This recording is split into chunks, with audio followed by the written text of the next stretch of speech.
مختصر آپ کے کلام کو، آپ کے احادیث کو میں نے جمع کیا اس کتاب میں، تو لوگوں نے بہت استقبال کیا اس کتاب کا، اور بہت لوگوں نے سراہا، اور لوگوں نے مشورہ دیا کہ کیوں نہ اس طرح کے آپ دیگر خطبات اور تحریروں کو بھی آپ جمع کریں، وصیتوں کو امیر المومنین کی۔ تو سید رضی نے نہج البلاغہ کو جمع کرنے کے بارے میں سوچا، اور نہج البلاغہ کی کتاب اس طرح عالم وجود میں آئی اور عالم ظہور میں آئی کہ اس سے امیر المومنین کے کلام کو سید رضی نے 3 حصوں میں تقسیم کیا ہے۔ پہلا حصہ خطبات پر مشتمل ہے، دوسرا حصہ نہج البلاغہ کا تحریرات پر مشتمل ہے، امیر المومنین کے خطوط پر مشتمل ہے۔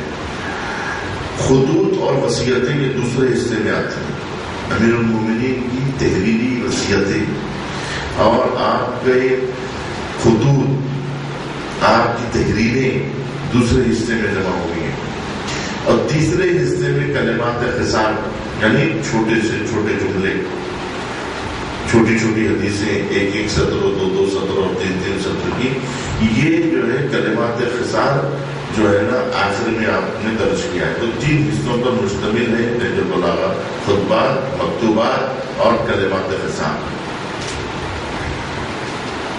کلمات خصال میں بھی جو ہے جو نہج البلاغہ میں جمع کیے گئے ہیں وہ بہت ہی نایاب گواہر کو، نایاب جوہروں کو سید رضی نے جمع کیا ہے، جو نہایت ہی مفید اور نہایت ہی عمیق ہے۔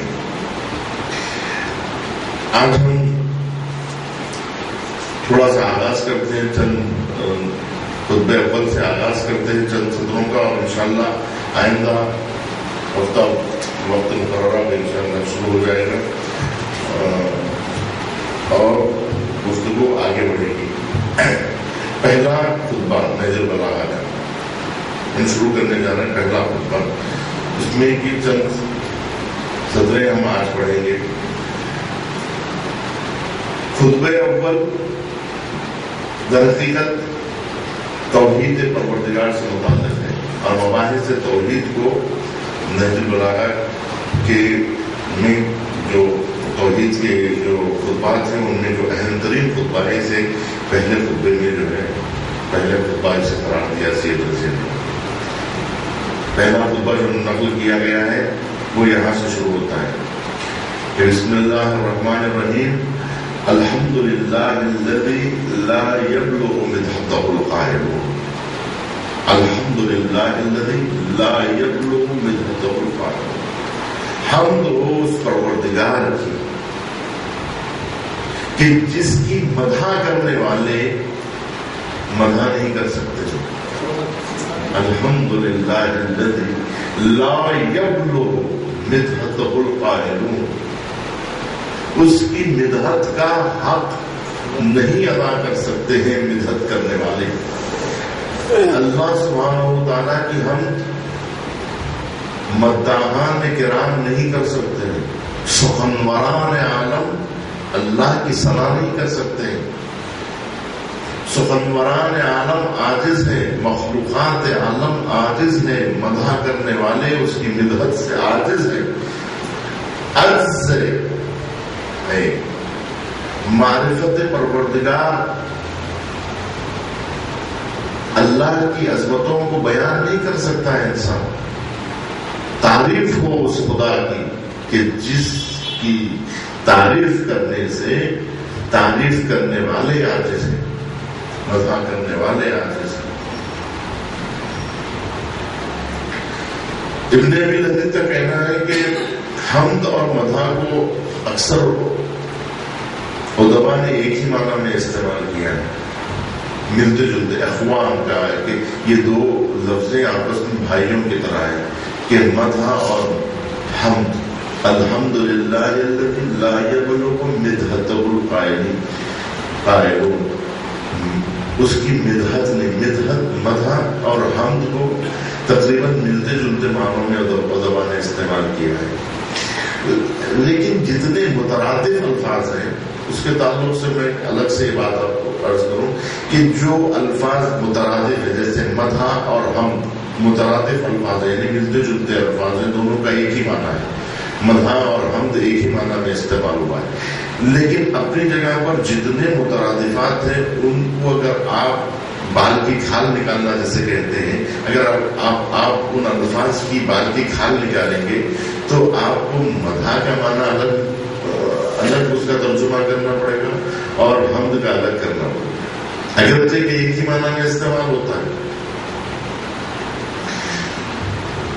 تو فرق بیان کرنے والوں نے بعض ادبا نے یہ فرق بیان کیا کہ ہم وہاں کیا جاتا ہے کہ جہاں کمال اختیاری ہو، مدح معمولاً وہاں بھی کی جاتی ہے کہ جہاں اس چیز کی بھی مدح کی جاتی ہے کہ جس کی کا وصف، جس کے صفات اور جس کا کمال اختیاری نہیں ہوتا ہے، جیسے چاند کی مدح، سورج کی مدح،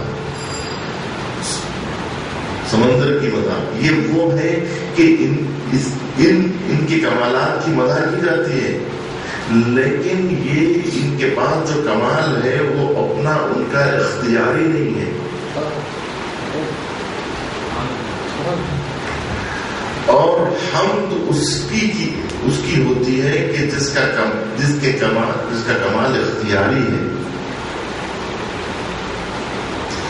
اور کہا جاتا ہے کہ شکر اور مدح میں یہ فرق ہے کہ شکر وہاں کیا جاتا ہے جہاں نعمت ملے، شکر مختص ہے، مدح مختص نہیں ہے کہ آپ کو اس سے کچھ ملے تو ہی آپ اس کی مدح کریں، ہر کمال کی مدح کی جاتی ہے جب اگرچہ کہ اس سے کوئی خاص نعمت آپ تک نہ پہنچے، لیکن شکر وہ خاص مرحلہ ہے مدح کا، شکرانہ وہ خاص مدحت ہے کہ جہاں آپ کو کوئی چیز ممدوح سے ملے، کچھ نعمت آپ کو ملے، اور شکر جو ہے وہ زبانی بھی ہو سکتا ہے اور عملی بھی ہو سکتا ہے، اعضاء و جوارح سے بھی شکر ادا کیا جا سکتا ہے۔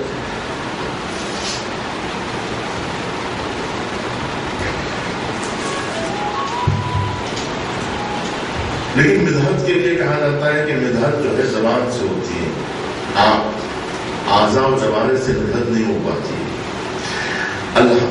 الذی لا یبلغ، چھو نہیں سکتے ہیں، پہنچ نہیں سکتے ہیں، درک نہیں کر سکتے ہیں اس کی مدحت کو قائلین، مدحتہ القائلون، مدح کرنے والے۔ ولا یحصی، امیر المومنین اللہ سبحانہ و تعالیٰ کی عظمتوں کو بیان کر رہے ہیں کہ وہ ذات ہے کہ جس کی مدح کرنے والے اس کی مدح سے عاجز ہے۔ ولا یحصی نعماءہ العادون، اور شمار کرنے والے اس کی نعمتوں کو شمار نہیں کر سکتے۔ ولا یحصی نعماءہ العادون، اس کی نعمتوں کو شمار کرنے والے شمار نہیں کر سکتے، حساب کرنے والے حساب نہیں کر سکتے، جیسا کہ قرآن مجید نے خود ارشاد فرمایا ہے کہ وَإِن تَعُدُّوا نِعْمَةَ اللَّهِ لَا تَحْصُوهَا، کہ اگر تم اللہ کی نعمتوں کو شمار کرنا چاہو تو شمار نہیں کر سکتے۔ اللہ کے جو نعمتیں ہیں اس کو ہم شمار نہیں کر سکتے، خود تو ہم جانتے ہی نہیں ہیں نعمتوں کو کہ جس کا ہم شکر بجا رہے ہیں، ہم شکر بھی بجا لاتے ہیں تو ان کا کہ جس کو ہم جانتے ہیں۔ کتنی ایسی نعمتیں ہیں کہ جس کا ہم کو شعور نہیں ہے، جس کے بارے میں ہمیں علم نہیں ہے، اور جو علم ہے بھی اس کا بھی ہم شکریہ اور ان نعمتوں کو ہم شمار نہیں کر سکتے ہیں اور اس کو جان نہیں سکتے ہیں۔ وَلَا يُحْصِي نَعْمَاءَهُ الْعَادُونَ، اس کی نعمتوں کو شمار کرنے والے شمار نہیں کر سکتے. وَلَا يُؤَدِّي حَقَّهُ الْمُجْتَهِدُونَ اور نہ ہی کوشش کرنے والے اس کی حق کو ادا کر سکتے. مجتہدون یعنی کوشش کرنے والے، تلاش کرنے والے، جستجو کرنے والے اور اس کی راہ میں کوشش کرنے والے بھی اس کا حق ادا نہیں کر سکتے. وَلَا يُؤَدِّي حَقَّهُ الْمُجْتَهِدُونَ الذي لا يدركه، یہ بہت اہم جملہ ہے، الذي لا يدركه بعد الهمم ولا يناله غوث الفتن. الذي لا يدركه بعد الهمم یعنی بلند ہمت پروازیں اس کی معرفت کو درک نہیں کر سکتی ہے اور کنہ ذات تک رسائی حاصل نہیں کر سکتی ہے. الذي لا يدركه بعد الهمم یعنی ایک طریقہ معلومات کا فکر و نظر ہے، غور و فکر ہے. انسان علم کے ذریعے سے ادراک کرتا ہے، فکر و نظر کے ذریعے سے ادراک کرتا ہے. دو طریقے ہیں، ایک تو بلند ہو کہ اڑ کر منزل کو چھونا چاہتا ہے، اور دوسرا طریقہ غواصی کا ہے. تلاش کرنے والے سمندروں کی تہ میں غوطے لگاتے ہیں اور تہ تک پہنچنے کی کوشش کرتے ہیں موتیوں کو چننے کے لیے. تو دو طریقے ہیں، ایک طریقہ منطق اور فکر و لاجک اور جو ہے علم و تدبر کا ہے، غور و فکر کا ہے، کہ جس کے ذریعے سے ہم معرف کو یعنی معرفت حاصل کرنے کے دو طریقے ہیں. ایک طریقہ عرفان اور تصوف ہے کہ جہاں آپ جو ہے وہ پاکیزگی قلب کے ذریعے سے اور طہارت نفس کے ذریعے سے آئینے کو شفاف رکھتے ہیں تاکہ تصویر نظر آ سکے، اور غواصی کرتے ہیں معرفت میں، ڈوب جاتے ہیں معرفت میں. امیر المومنین فرماتے ہیں الذی لا یدرکہ بعد الہمم ولا ینالہ غوث الفتن، اور نہیں اس دریائے معرفت میں غواصی کرنے والے اس کی عظمتوں کی موتیوں کو چن سکتے. دو چیزیں، غواصان دریائے معرفت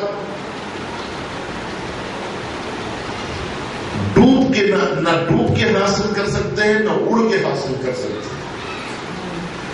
اس کی معرفت کی سرحدوں کو نہ غواصان علم و معرفت پہنچ سکتے ہیں اور نہ ہی فکر و فلسفے والے اس کی سرحدوں کو چھو سکتے ہیں اپنی پرواز سے. لا یدرکہ بعد الہمم، بلند ہمت پروازیں، لا یدرکہ بعد الہمم ولا ینالہ اور نہیں پہنچ سکتے ہیں غوث الفتن، نہیں دریائے معرفت پہ ڈوبنے والے غواصات اس کی معرفت کو درک کر سکتے ہیں. ولا ینالہ، اس میں بہت سارے مطالب ہیں، یعنی مجموعہ ہے. امیر المومنین نے انسان کے عجز کو بیان کیا ہے کہ فلاسفہ عالم، حکماء دوران، معرفت کے دعویدار اور علوم کے ماہرین اس کی عظمتوں کو درک نہیں کر سکتے. ولا ینالہ غوث الفتن اور نہیں غواصی کرنے والے اس کی عظمتوں کو درک کر سکتے. الذی لیس لصفتہ حد محدود، اس کی صفت کی کوئی حد معین نہیں ہے. الذی لیس لصفتہ حد محدود ولا نعت موجود، اور نہیں اس کی مدح موجود ہے. ولا وقت معدود ولا اجل ممدود، اور نہیں کوئی وقت معین ہے اور نہیں کوئی اجل ممدود، نہ کوئی مشخص جگہ ہے نہ مشخص وقت ہے. فطر الخلائق بقدرتہ، جس نے مخلوقات کو ایجاد کیا ہے اپنی قدرت کے ذریعے سے. فطر یعنی اشق عن العدم، یعنی وہ چیز جو عدم پردہ عدم کو چاٹ کر کے عرصہ ظہور میں لائی جاتی ہے اسے فطرہ کہتے ہیں، یعنی ایجاد کیا. فطر الخلائق بقدرتی، جس نے اپنی قدرت سے خلق کا آغاز کیا، موجودات کا آغاز کیا بغیر کسی نقشے کے، ایجاد کیا بغیر کسی مواد کے. کوئی چیز ہوتی ہے تو ہم اس چیز سے وہ چیز بنا دیتے ہیں. لکڑی ہوتی ہے اس سے ممبر بنا دیتے ہیں، لکڑی ہوتی ہے اس سے میز بنا دیتے ہیں، لکڑی ہوتی ہے اس سے کرسی بنا دیتے ہیں، لکڑی سے ہم تخت بنا دیتے ہیں. یعنی ایک چیز سے ایک مواد ہوتا ہے، اس مواد سے دوسری چیز اس کو شکلیں دے دیتے ہیں. تو اللہ بغیر کسی مواد کے اشیاء کو ایجاد کرتا ہے. یعنی فطر الخلائق قدرت، اس نے مخلوقات کا آغاز کیا بغیر کسی مواد کے، بغیر کسی نقشے کے. ہم کوئی پہلے نقشہ بناتے ہیں، اس نقشے کے مطابق چیز بناتے ہیں، لیکن بغیر نقشے کے کسی چیز کو بنانا، یعنی پردہ عدم سے وجود میں لانا کسی شے کو، اس کو کہتے ہیں فطرہ. ایجاد کیا، فطر الخلائق بقدرتی، جس نے مخلوقات کو خلق کیا، ایجاد کیا اپنی قدرت سے. وَنَشَرَ الرِّيَاحَ بِرَحْمَتِهِ، اور جس نے ہواؤں کو چلایا اپنی رحمت کے ذریعے سے. دوش رحمت سے بے ہوائیں چلا کرتی، اس نے حرکت دی ہے ہواؤں کو، ورنہ جامد ہو جاتی ہوائیں. وَنَشَرَ الرِّيَاحَ بِرَحْمَتِهِ، یہ ہوائیں جو چلتی ہیں کہ ہوا میں ویٹ پایا جاتا ہے. ہوائیں مادہ ہے، ہوا میں جو ہے وزن ہے. ہوا سنگین ہوتی ہے، ہوا وزندار ہوتی ہے، ہوا جم بھی سکتی ہے، لیکن ہواؤں کو جو ہے اس طرح سے ملائم بنایا کہ اسے جاری کیا اور اسے پھیلا دیا ہواؤں کو. وَنَشَرَ الرِّيَاحَ بِرَحْمَتِهِ، اور اپنی رحمت سے ہواؤں کو چلایا. وَوَدَّدَ بِالصُّخُورِ مَيَادَانَ أَرْضِهِ، اور جس نے لرزتی ہوئی زمین میں پہاڑوں کی میخیں گاڑی. وَوَدَّدَ بِالصُّخُورِ مَيَادَانَ أَرْضِهِ، میادان، جبلان، حیوان، یہ وہ الفاظ ہے جس میں حرکت پائی جاتی ہے. وَدَّدَ، جس نے جو ہے گاڑ دیا، میخوں کو گاڑ دیا، پہاڑوں کی میخوں کو، لرزتی ہوئی زمین پہ پہاڑوں کی میخیں ڈال کے زمین کو قرار بخشا. کہ یہ پہاڑے کیا ہیں؟ یہ پہاڑے کیلے ہیں، میخ ہے جو لرزتی، جس طرح سے جو ہے ایک کاغذ جو اڑ رہا ہو اور اس کو آپ جمانا چاہتے ہیں تو اس پہ کوئی چیز رکھ دیتے ہیں، گاڑ دیتے ہیں، کیلوں کو ٹھوک دیتے ہیں تاکہ جو ہے کاغذ ہوا میں نہ اڑے. جو چیز حرکت میں ہوتی ہے، لرزاں ہوتی ہے، اس چیز کو اگر ٹھہرانا ہوتا ہے تو اس میں میخیں ٹھوکی جاتی ہیں. تو کہا کہ جس نے لرزتی ہوئی زمین میں پہاڑوں کی میخیں گاڑی. وَوَدَّدَ بِالصُّخُورِ مَيَادَانَ. انشاءاللہ آئندہ کے مطالب کو آنے والے جلسے میں، گزشتہ ہفتہ انشاءاللہ آنے والے ہفتے میں انشاءاللہ بیان کیا جائے گا، جو دین اور معرفت الہی سے مخصوص گفتگو ہے. یعنی اب یہاں سے گفتگو دوسرا رخ اور دوسرا سبق جو ہے نا گویا نظر اللہ کا شروع ہوتا ہے، جسے انشاءاللہ آئندہ پیش کیا جائے گا. صلی اللہ علیہ وسلم.